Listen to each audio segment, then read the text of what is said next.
If you don't have a repeatable way to generate leads, I got bad news for you. You don't have a business, you've got a hobby, and a pretty crappy one at that. So today we're going to talk through what are the 4 ways where you can generate leads, how are companies generating more leads in 2025, and some of the strategies that we're using at Guru and Underdog Digital to help not only ourselves, but our customers to generate more leads.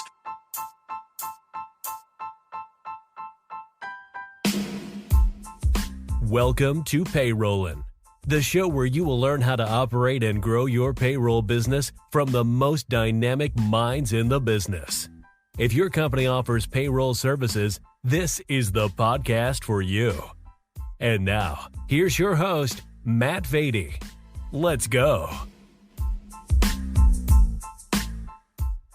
I'm joined here by Chris Clark from Underdog Digital. Chris is a digital media manager. What is your title at Underdog Digital? Marketing coach. Marketing coach. To go with. All right, cool. He's also a radio personality, among other things. Works at Gamecock Central. He's on 107.5 The Game here in Columbia. If you're local to us, fantastic marketing resource. Thank you for joining me today, Chris. But first, let's go ahead and dive in and talk about what are the different ways we can generate leads, right? So we've got 4 quadrants. I really like this. You and I are reading the book. Have you finished $100 million leads yet, or you just started? Is this the first time you will have read it? Is when we're doing it as a book club? I'm on my second, actually pre-book club. I'm on my second audio. While I walk around, I like to listen to the book. So this will probably be my third go round on it, actually. Awesome. I love it. In the book, it's a fantastic book. If you haven't read it, I think I recently recommended it in a podcast episode, but he talks about the 4 ways that you can generate leads as a business. And I love the way he puts this because it's just so simple. You can see the quadrants. There's people who know you,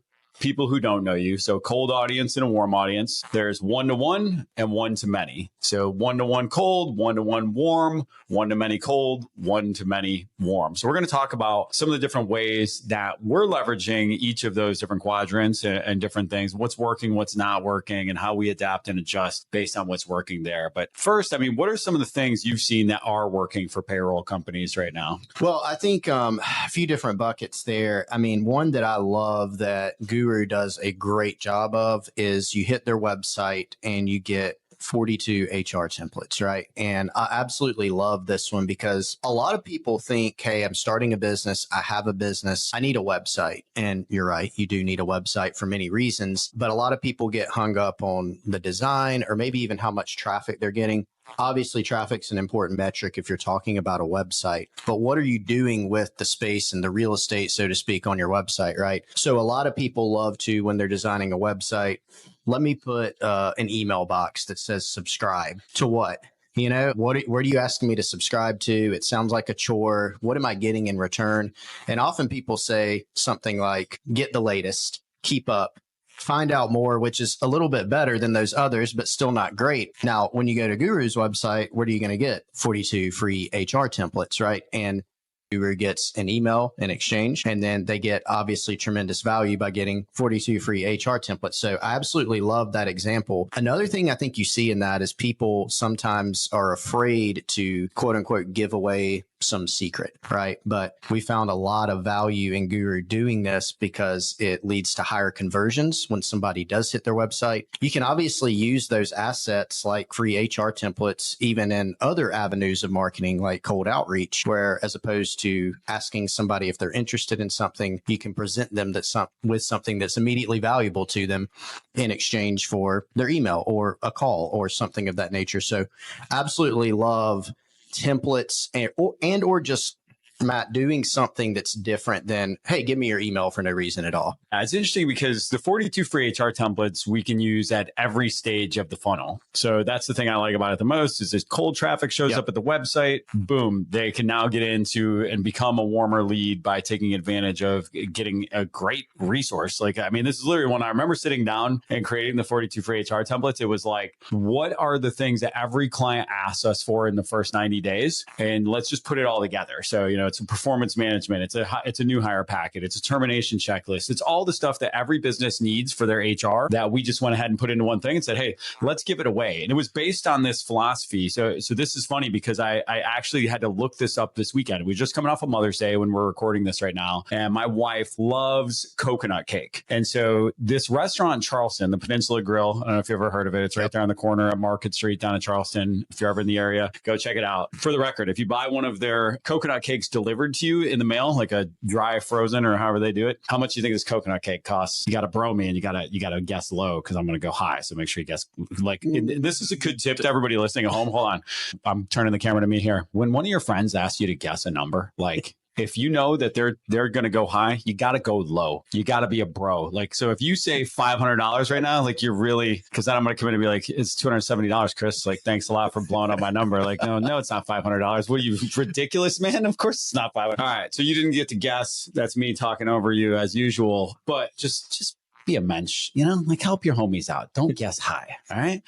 So it does cost $270, Chris. Great guess. Wow. I'm on one right now, as they say. I haven't even had a C4 this afternoon. But so what they did though, Peninsula Grill in Charleston was it was 10 years ago, 2015. They published the recipe of this famous coconut cake that costs $270 to have delivered to your home. And, it's $20 a slice if you go there and you buy it at the restaurant. And, why on earth would you publish your award-winning recipe? Right? Like, why would you do that? Well, I know if I published this recipe, well, guess what I didn't do? We made mama a coconut cake on Sunday for Mother's Day. Well, guess what recipe we didn't make? Peninsula Grill, because it's a nightmare, dude. It's it would have taken us 6 hours to make this cake. And there were ingredients I've never even heard of in this thing. And so I'm looking at it and I'm like, me and my 13-year-old daughter are getting ready to make this cake. There's no way we're going to be able to do this. And I have tried it in the past. And guess what? It didn't come out as good as how they make it. It took me 4 hours. I had to go buy all these ingredients. Took me a ton more time. By the time I tallied up all the time, money, energy, well, $270 seemed like a heck of a deal, right? And so in content, in our world, what we want to be doing is giving away the recipe. We want to make sure that we're giving away whatever it is that our customers are coming looking for. Again, what templates do my customers come looking for in the first 90 days? Here's all of them.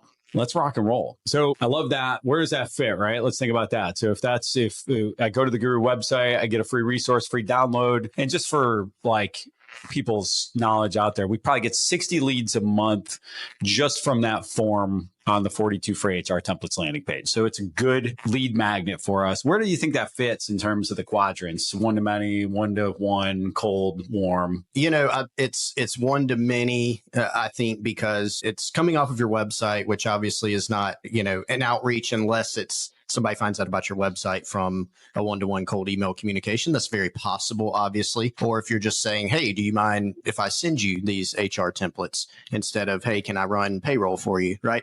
As a service, that's this different ask and honestly a better ask. So I would say one to many would probably be where that fits in. It can be warm or coldish, but generally I think it's going to be more and warm because chances are somebody's found your website. It's from Google or it's probably from Google, honestly, searching for payroll company near me or best payroll companies or whatever it may be. Yeah, and you're right. And we'll stuff it in a bunch of different places. So we'll do one-to-one cold. We'll run ads to it. Yep. So it's got a landing page. We'll run ads to it and we'll get some good leads from that. We'll do one-to-one warm, like I talked about it. We'll use it as part of the nurture sequence once we have somebody in sales process of, oh, hey, here's a small example. And now just imagine us making the cake for you on the other side, right? So we can use it at each stage of the funnel. It could be middle of funnel content, bottom of funnel content, but it's definitely usually a one-to-many play in that it's either or somebody's going to find it organically cold or somebody's going to find it warm and that we're going to kind of push it to them. So good stuff there. So that's a good play. What else are you seeing that's working well in the payroll space right now? Well, I think,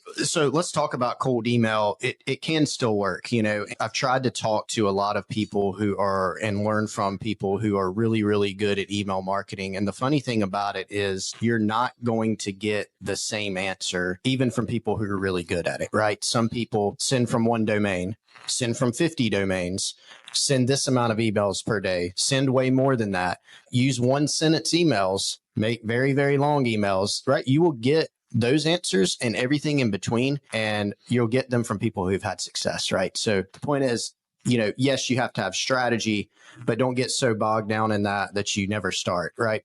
We know email market, we're in 2025. It's a lot harder than it was 10 years ago, 5 years ago, 2 years ago. We've seen it get way more difficult. A lot of the changes to email service providers, spam filters, quite frankly, make it more difficult. So the main thing that you need to do when you're thinking about cold outreach, you can think about different types. There's just, there's cold outreach where you're sending HR templates. There's cold outreach where you're finding somebody on a list and you're reaching out to them and just straight up asking, hey, are you in need of this? That goes back to kind of the one sentence emails. You see a lot of those things. The biggest problem that people have that I see is that they're not hitting the inbox. That's the number one thing you need to be thinking about instead of, should I do a newsletter? What should my copy look like? Those things are important. Think first, though, are you getting in the inbox? And so there's a lot of, and that's a great example, right? For us at Underdog, a lot of clients who are thinking about cold email, a resource we could create is, here's how to get your emails in somebody's inbox. They may then look at that and say, awesome, that's a great resource. It's helpful. I'm going to use it. They may also say, I don't understand this and it's too much work. Can you do it for me? Right. So it's a great actually lead magnet for us. But cold emails still can work.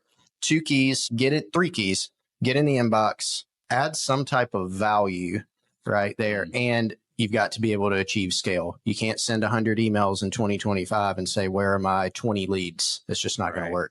Well, not unless they're highly customized, right? So if I'm sitting down each day and I'm just like researching, but again, it's the ROI on the time there. Now, I could argue either way. If I sit down and write 5 highly targeted emails to 5 people every day that I know are fitting a little bit more in that one-to-one warm category, because that's the only way that's going to work, is they've got to be one-to-one warm. If it's one-to-one cold, 5 a day ain't going to cut it. That's just not going to be enough. Yeah. And so to your point, I think a lot of people don't understand the complexity of cold email in terms of, I know for each of our companies, we've got up to 5 domains we're sending emails from. We've got, to your point, we just had to go through an extensive warm-up process. So outsource scale, we recently talked about on one of these podcasts, a new business. We accidentally sent a blast to like 10,000 people before we warmed up the domain and immediately started landing in spam folders. And we're kind of laughing to ourselves, like, of all people, we should know better, right? And, and we still went ahead and made that mistake anyway. And,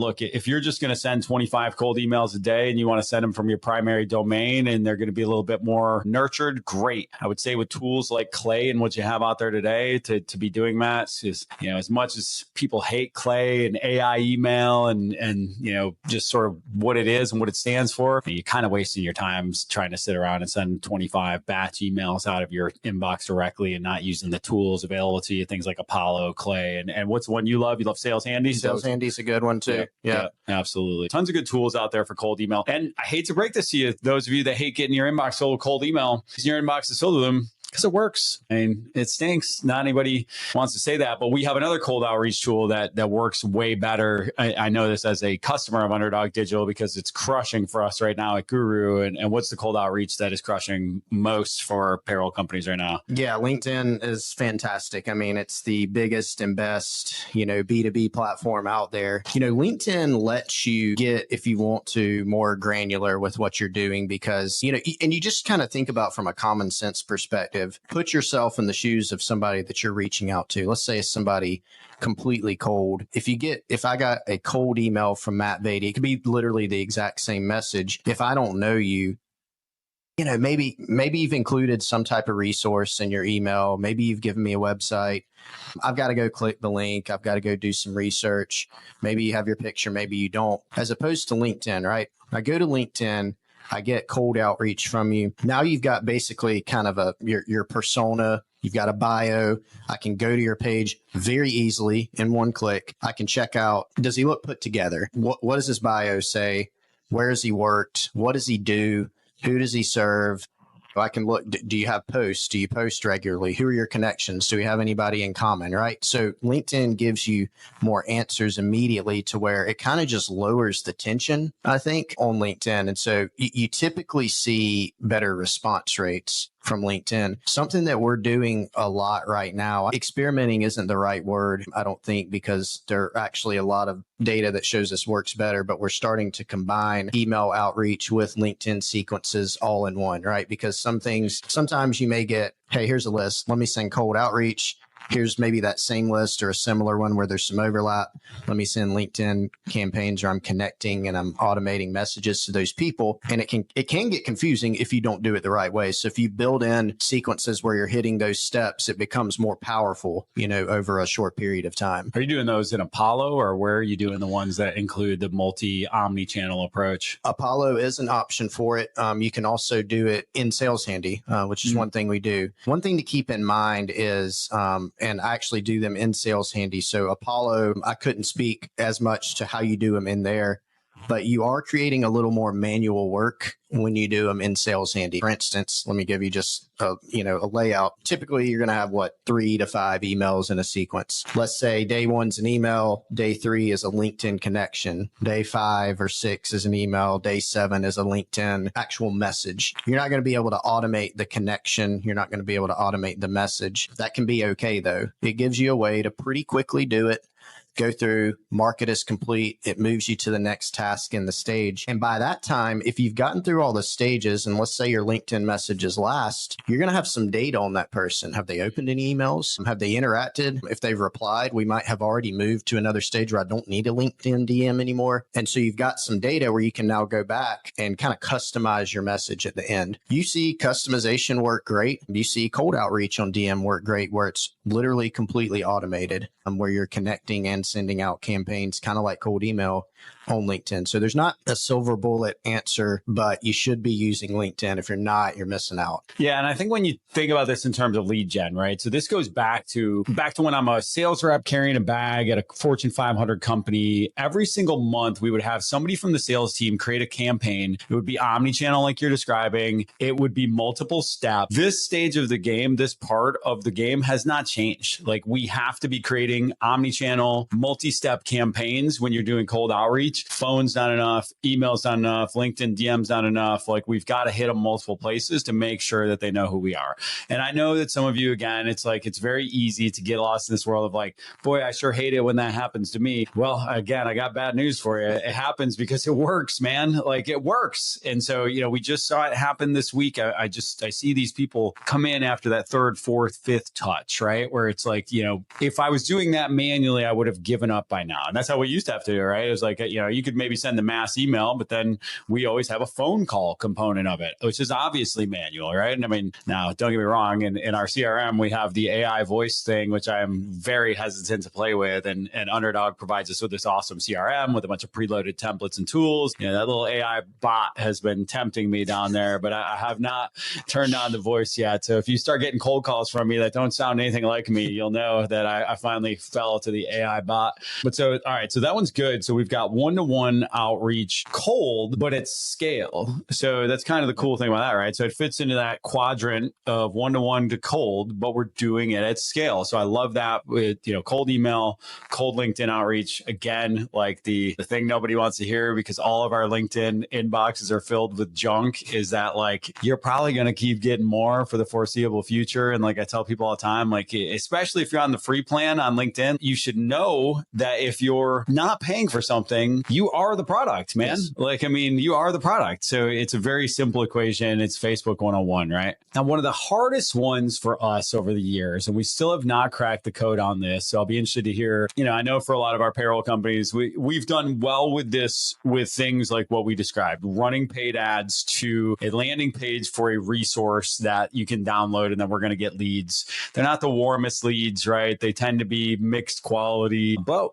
for a couple $100 a month, you can get 30, 40 leads just from that. And so if you've got sales reps that are looking for things to call on, I think it's a pretty good investment of time and energy. But if you're looking for more direct response, paid ads can be a little more challenging, particularly in the space. And I think the thing that people don't realize is, so if I'm a B2B company and I'm running paid ads, you're almost never going to see a paid ads for a product that costs $5,000 a year plus that just says buy now, right? I mean, and it's not going to be book an appointment now either, typically. And on top of that, if it is, you have to get comfortable with what you're willing to spend to get an appointment. What is it really worth to you to have a first appointment with a potential client, depending on the size of your annual value of a deal, which is the part. So we're in the quadrant now, one to many, cold. And so paid ads is really your kind of biggest thing here in terms of how do I get in front of as many people as possible, as cheaply as possible. Paid ads are the way to go. But in our industry, in the payroll industry, it's definitely been a hard one over the years for people to, if you go right now and you can pull, one of the cool things is a Facebook ad library. You can go in there, you can pull any ad running for any company that they currently have active. And I don't know, I've mixed success with whether or not I can pull up archived ads sometimes. I don't know if that's just me and if I forget how to do it or what. But Gusto is a good example. Gusto right now, if you go to their paid ads, this tells you everything you need to know. Every paid ad they are running, well, as of last month, was for their partner accountant program. Not a single paid ad was focused on direct to market like IR payroll. It was, hey, Mr. Accountant, Mrs. Accountant, get certified on our platform and you resell it. So they're running paid ads to their partners, not to their end users, which is an interesting strategy. And a lot of people here listening can learn from is how do I try to nurture that 1 + 1 = 11 group who can help me to sell my products. But for us, we are working on some more direct response stuff on the paid ad side right now, but we're getting highly targeted. You know, I just interviewed Matt Umholtz on the podcast and you know, we talked about, this is the first time I've ever maybe held anything back on this podcast. I've shared more on here than I even care to admit, but I was like, this niche that we're targeting right now, paid ads, I'm not going to share because it's a sub niche to the point where it's kind of like one of those, if that works, that's a really targeted industry. And I don't want everybody listening to this podcast to start running paid ads to the same target audience I am. So we're going to keep that one under wraps, but I'm sure if you do some sleuthing, you can figure it out. But so talk to me about paid ad strategy. Where are you seeing it work? Where are you seeing it fail? And what are some opportunities you think in this space for paid ads? I talk to founders in the payroll, HR, and accounting industry every single day. And they all tell me they need more of one thing. It's not more money. It's not more AI tools. It's more time. How do I get more time? Well, I hired a virtual assistant through outsourcescale.com that helps me manage my inbox, manage my calendar, handles administrative tasks for me, helps support my marketing efforts, and much more. The cool thing about OutsourceScale is that they actually train the virtual assistants on the latest and greatest AI tools to make sure that they can't only do that administrative work for you that you need to get off your plate, but they're doing it in the most efficient and effective ways possible. I've been so happy with my assistant from OutsourceScale that I've actually added multiple other teammates to our other companies through them. Their pricing starts at only $7.99 a month, and they make it super easy to get a new teammate onboarded and part of your team very quickly. Check them out today at outsourcescale.com.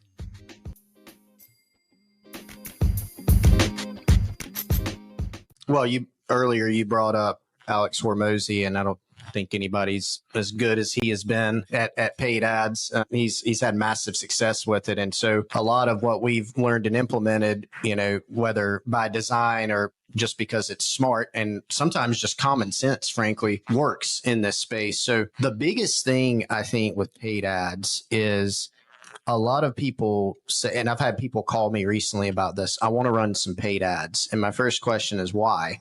You know, you want to make sure, again, when you have a business and you start thinking about lead gen, if you're having problems with it, well, I need a website, right? Or I need to make my website better. Okay, what does that mean? Same thing with paid ads. If you can waste gobs of money with paid ads, and you probably have some examples of that, I would imagine, from the past. You can also do incredibly well with ads. And so I would say the biggest thing with ads, yes, there's strategy in terms of which audiences are you hitting. The Gusto example you gave, the unnamed example that you just gave, you know, maybe we can come back on here and talk about how successful or not that was, and hopefully it's very successful. But I think a lot of people run ads, even maybe run them to the right audience, but then there are other problems. And typically what you see is bad copy, bad call to action, pointing them towards an expensive product right off the bat, to your point. So people are seeing it, but they're not stopping. They're not clicking on it, you know, and I've seen several examples of this in the past day. You know, another example, hey, video, I'm going to run video ads. Cool. That can be great. It can also waste you a lot of money. Is your video more compelling than a graphic with great copy? And it can literally be the exact same thing, Karen and I from Underdog were talking about this recently. We were going back and forth between an ad that we had seen, and I sent her something and said, which one of these would you click on? And we agreed on it. It was the graphic, which was probably much cheaper to produce than a video, right? So I think that's the biggest thing. Yeah, you've either got to know or have somebody who can set it up for you. Everything that's involved in that, finding your target audience, but nailing what people see, making them stop the scroll, adding value, making them interested so they're clicking on it. And then the other side is you got to have great landing page copy, great value. All those things are important. Well, it's funny because I click on all the Facebook ads. I am like, if they're relevant to me, I click on them, even if they're not relevant, because it's getting served me for a reason. It has an incredible algorithm. And now look, let's look at ads in some different ways here too. So you've got your Facebook ads, which might be a little more, so like I said, we've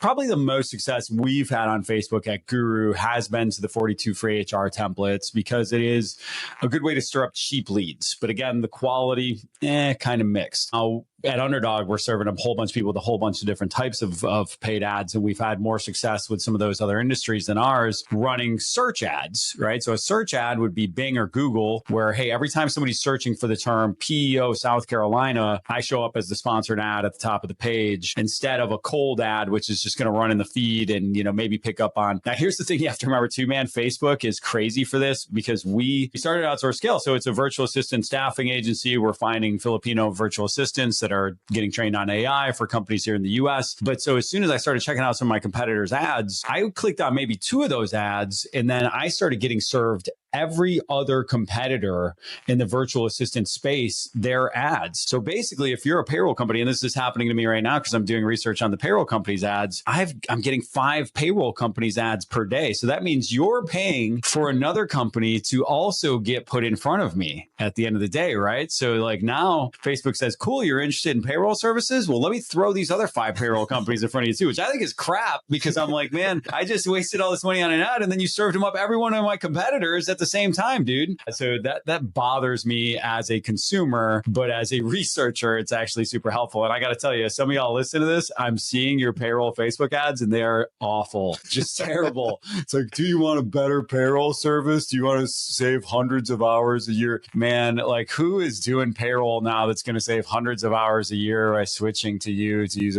everybody uses a payroll system, dude. QuickBooks does it just as efficiently as our system. There's other value to what you sell. Nobody's saving 100 hours a year with 10 employees switching to your payroll, bro.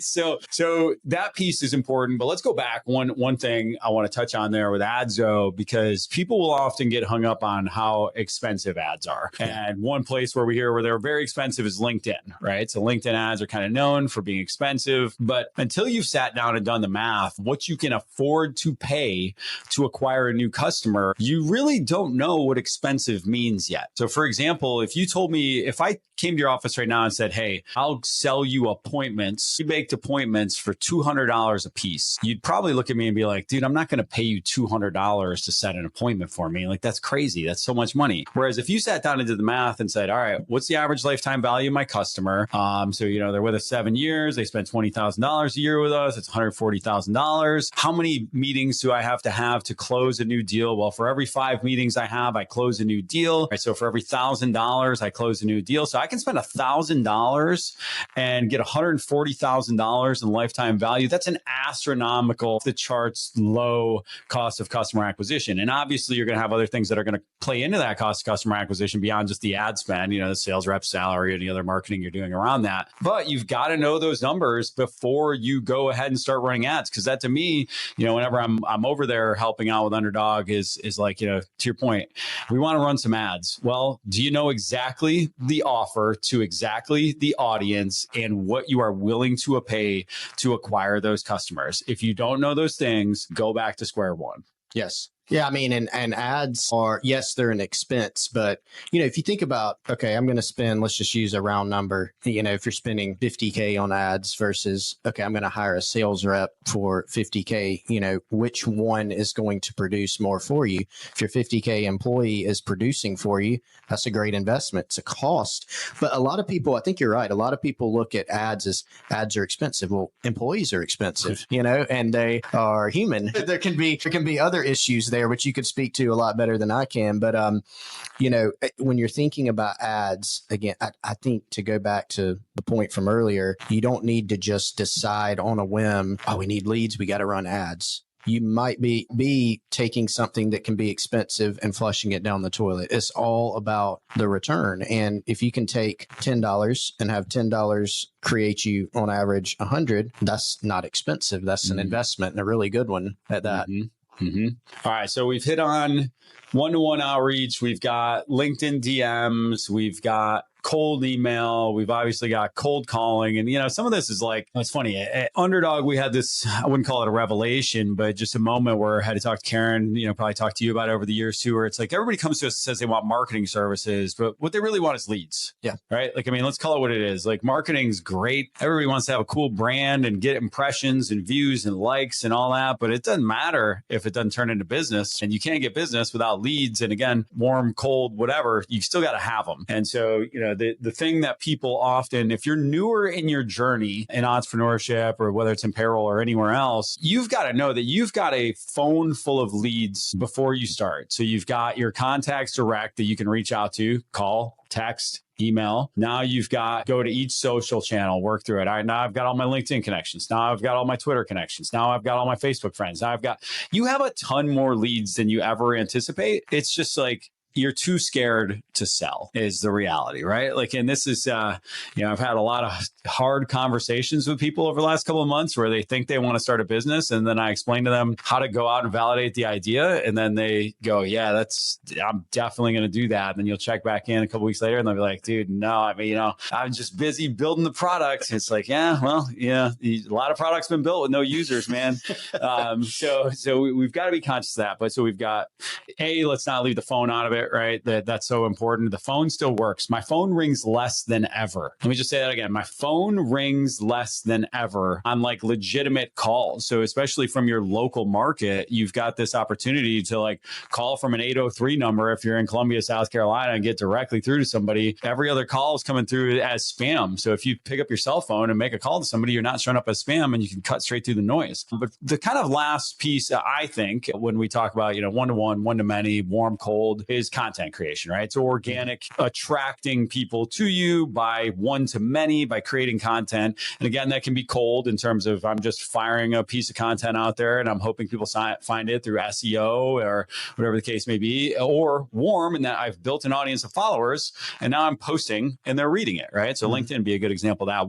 What things are you seeing work best in terms of organic content in 2025? Let me go on another little, mini rant about some of the things that maybe don't work, or just maybe some miscalculations or some things that you need to know. So a lot of times content, to go back to what you said about clients coming to us saying they want marketing, and you kind of have to dive into what that means. One of the most common things is we want you to do some blogs for us. And there's nothing wrong with that, right? And I'll explain why. We want you to do some blogs and we want you to do social posts. Social posts are a big client ask, and we do them. We fulfill them, right? And we try to do the best job we possibly can. But if you're doing social posts just to slap them on a calendar or cross post them, okay, cool. Are you wasting your time and your money? Are you wasting your money hiring us? Are you wasting our resources by your choice on something else we could be doing that would help you more, like cold email? Maybe. Let's talk about it. Let's figure it out. Let's take those one by one. Social.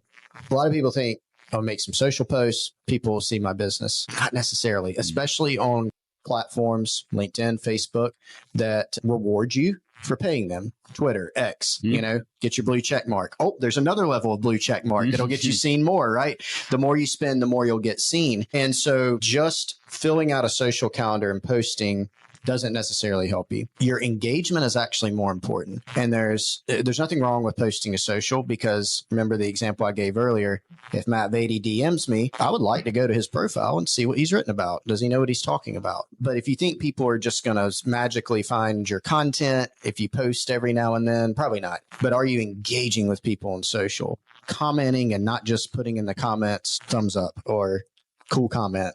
Let me job. let me break up right here because I got to validate Chris here and make sure people know, because Chris is a Twitter king. What's the Twitter handle? It's at GC Chris Clark. If you want to read about South Carolina Gamecock stuff, that Chris is. Clark. And other random musings. Right. He proves out a couple things, right? So niching down, which was the episode Matt Umholtz and I just talked about a lot about niching down. You're talking about the Gamecocks. What do you got? 20,000 followers on there, 30,000 followers. And if you follow his timeline, and I always joke with him, I'm like, I'm your bro. So I just hit like blindly on everything you post. And if you're a bro or a sis out there and you're listening to this and you're like, hey man, you're scrolling past one of your bros or sis's posts, you hit that like button, dog. Like, I mean, that's just what people should be doing for their friends. Okay. Like it takes me no time. And if you're a real bro, you hit the see more so that expands it and the algo knows you're interested. Maybe just hover there for a couple extra seconds. Let it know you're reading the post. Right. So I think that's again, is this a life advice episode? I don't know. It's partially that.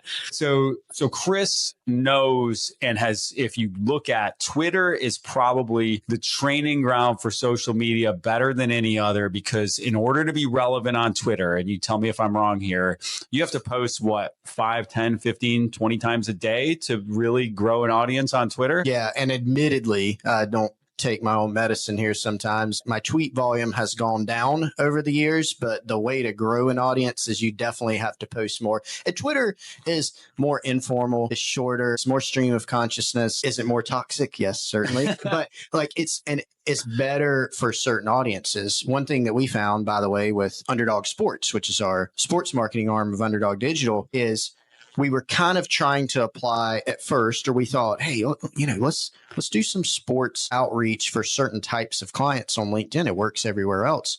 Well, it does for founders and B2B and tech and software in the sports space. If you've got a product for, say, high school sports coaches or youth sports coaches, you're not going to find them on LinkedIn. They're on Twitter, though. They're on Instagram, right? So that's an example. To go back to the cross posting, let me just post the thing everywhere. Find your audience. Where do they live? And then what do they want on that platform, right? So your engagement is very important.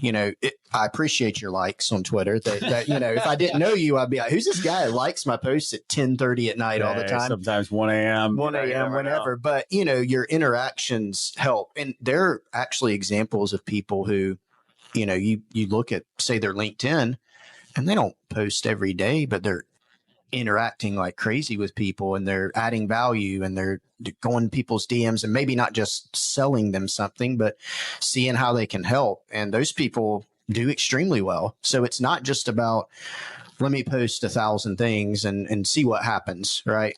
Well, I think it kind of breaks that unfair narrative as you're talking here. I'm thinking about it of like the lurker versus the poster, right? Where it's like, I'm thinking about a networking event now in real life, because, as you're talking, I'm thinking of the cliche, like it's called social media for a reason, right? Be social. But like, how do you act at an event would be the question, right? So yes, some of us are going to be up on the stage on occasion, right? And I love to post, and it's worked well for us. So it's a discipline I stick with, and that I write the post, I do the posting, I do all the things, and the engagement like you're talking about, because not only would I show up to the event and step up on the stage and maybe give a 5-minute talk, but I'd also hang out and meet people and talk to them and have a one-to-one conversation over on the side. I would, have a conversation with a group. I'd contribute as a comment on a post, right? So look at these things in real life. So a DM is your one-to-one pull-aside conversation. Commenting on a group post, or, where other people are commenting, is us having a small group discussion. Posting is getting up on the stage and sharing something with a group of people that you have the opportunity to do. And I've beaten ad nauseum on this podcast why you should post more. But I'll say this, and I'm going to call my shot here on this, because Twitter kind of went through this ebb and flow, I think, sort of pre-Elon, where there was this moment in time where it got to be where collecting followers was all that mattered, and people would do the follow unfollow move. Do you remember this? Were you on Twitter at this point? I'd follow Chris. As soon as he followed me back, I'd unfollow him, and I would just keep doing that until I had 10,000 followers and I was only following, 20 people, and it would look like I was some sort of Twitter influencer. I don't think that game works as much anymore, but I'm starting to notice it, not the same version of the game, but the same collection of connections happening on LinkedIn, which tells me this platform is on the other side of the hill. And I'm hoping I'm wrong on that because we don't have a next place, right? I mean, obviously short form video is the thing, but there's still going to be a place. There will always be a place for text. But between the AI posts, the AI comments, and the sort of harvesting of connections, I fear our golden era of LinkedIn is getting put behind us. It doesn't mean we don't have a couple more years of great biz dev opportunities, but all the signs are there. And I mean, it starts to go back to, not to go off on too long of a tangent here, but we used to get great organic reach, tremendous organic reach. Do my best Trump impression there. No political thing there, but as soon as those word tremendous left my mouth, I felt like that was appropriate. And then as soon as they get you all addicted to the dopamine that comes with all those likes and all that reach, what do?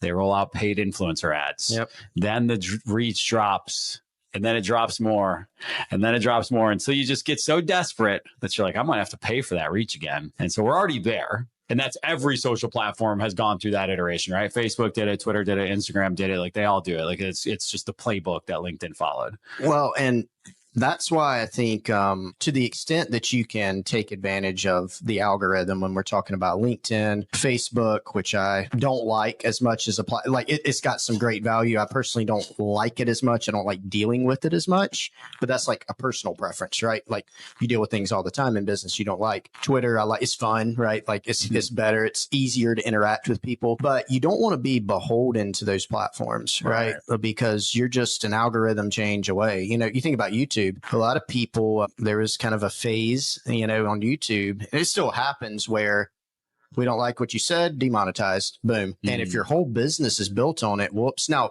payroll companies, which you're talking about here, that's not going to be you. But the general broader point, again, back to don't bank on, I'm going to make a bunch of social posts, that are just kind of cookie cutter, and those are going to help me. You need to be able to deplatform people. And I would say just honestly, if I could dumb it down, think of LinkedIn or Twitter like a phone. Like you made a great point about the phone. Like the phone doesn't have an algorithm yet, I guess. Right. Like the phone is a tool that you can connect with people. So yeah, post and try to take advantage of the algorithm, but bank on your reach, not depending on that. And bank on your reach, maybe diminishing as we've seen over the years. Those will probably just continue to happen. But what it is it's a tool that you can use to reach out to people, like a phone, like an email. You can use social media in those same ways as kind of just a mechanism to get in touch with people and share ideas. I have a good friend and mentor who is a multipreneur like I am. And one of the things he told me early on when I sort of fell into his circle was like, he does a really good job of keeping together his list of like true connections. And so, we've got these big, massive email lists, but I don't really have a great list of like, you and all my other peers and friends who like, when I want to just send a blast to like the people that know me well, I don't really have that, but he does. And he's like, look, if you're in my circle, you can expect at least once a year, I'm going to reach out to you to buy something from one of my companies. And like, he's just like, that's the expectation. You want to be in the circle of trust? Like, just know, friends do business with friends, that is a totally fair thing to say, thing to do. And I don't think as many of us do it. I don't do a good job of it. To your point, it's almost cliche at this point, but like you've got to own as much of your audience as you can. So when you're, even though you've got a big YouTube following, like you always want to drive them to a forum to get their email so that you can, bring them to the next platform with you when you have to make that move, which is a great segue into, we now have a sign up form where you can get emailed every time there's a new episode of Payroll. And we just launched this great, it's funny because Matt mentioned it in our pre-interview. I was glad to hear it because Matt's an industry vet in the payroll industry, runs I think one of the top 3 largest private payroll companies in the country. We are distributing a weekly newsletter, the top 5 headlines in our industry from the week, top 3 things from the competitors, growth tip, and a couple other things in there. We're refining it. We're continuing to improve it. But I'm physically curating this thing myself because I've been on some of these other newsletter lists before where they're just clearly got somebody, either a virtual assistant or a scraping tool pulling together 20 links that are, 15 of them are garbage. I'm getting rid of the 15. I'm leaving you with the 5. So make sure you subscribe. We're going to put it in the comments of this video, because certainly by the time this video is done, the Underdog team will have it ready for me. But you go back to your point, and I know we're at time here, and I'm going to be conscious of your time, but I just, Karen, just the other day, we were, not only am I the Hair Club president, I'm also a client. So, I'm having my monthly meeting with Underdog Digital as guru. And I was like, let's just stop posting from our company account. Like, this is stupid. There's nothing. All this is doing is letting people know we're alive. Nobody's reading them. Nobody's engaging with them. There's nothing here. We're posting from individual accounts. My account, they get engagement, they get reach. We can share real perspectives, but company pages are just dumb, and they're done. I don't think there's any value in posting from your company page. And it's so obvious when you go and look at these accounts with 2 million followers, they'll get 3 likes on a post. And it's like, why? Somebody spent the time to cross post that, schedule it, whatever. Even if it's easy, it's another wasted minute, and every wasted motion is a wasted motion, right? No, you're right. And I mean, if you're thinking about, I actually get this question a lot. We've got some social posts. Should we post them from the company page or a person? And the answer is always a person. But you also have to say, if it's a Merry Christmas or Happy Veterans Day, things like that, then if a person posts it, great. But let's, add some perspective to it or something like that. Let's make it interesting. And, people like people and not brands. And, even with what we do in the sports space, it's a connections, relationships industry, like sports just in general is that. And the more people the better relationships you have. It's always better. People build brands. Now, there are huge businesses out there where maybe you just need a service. So the people maybe don't matter as much, but in a lot of sectors, it matters a great deal. So don't just, to kind of bring home the point, don't just post a bunch of stuff to a social media page or your pages because you feel like, that's just what people should do, right? There's a lot of other things that you should prioritize for your marketing and for your sales, right? Because that's not really, when you're looking at what brings in leads, I posted 4 things this month on our company LinkedIn page is probably not going to be one of them. So we have given you a bunch of ways that, not just ideas to generate leads, legitimately the ways that we are generating leads for our clients in the payroll industry through a marketing agency. So that's pretty valuable information. And all I'm asking from you is it's pretty simple. If you've been around for a minute, you've heard me tell you the gentleman's agreement and the lady's understanding. If you're newer to the show, you know this. So we create all this great content for free. We don't charge anything for this. This took us, we're already over an hour of our time we took out of our day. All I'm asking from you is to just hit that little subscribe button, hit that little like button. Just go ahead and smash it. I'll wait. And I love saying smash that like button. It makes me feel like a real YouTuber. You know what I mean? But that's it. I mean, we do all this for free. That's all I'm asking. It's 2 seconds. Just go ahead and do the thing. And if you stayed around this long, clearly you're seeing the value, dude. Come on, just hit that like button. We appreciate you. Chris, thank you for coming in and dropping bombs today. Appreciate you as always, my friend. Always good to be on. Thanks for having me. Thanks, brother. If you enjoyed that episode, please share it with someone else you know who might enjoy it and learn from this. And also, please rate us 5 stars on your favorite podcast player. We really appreciate you taking the time to listen. And also, don't hesitate to reach out with other topics you'd like to hear more about. Thanks so much.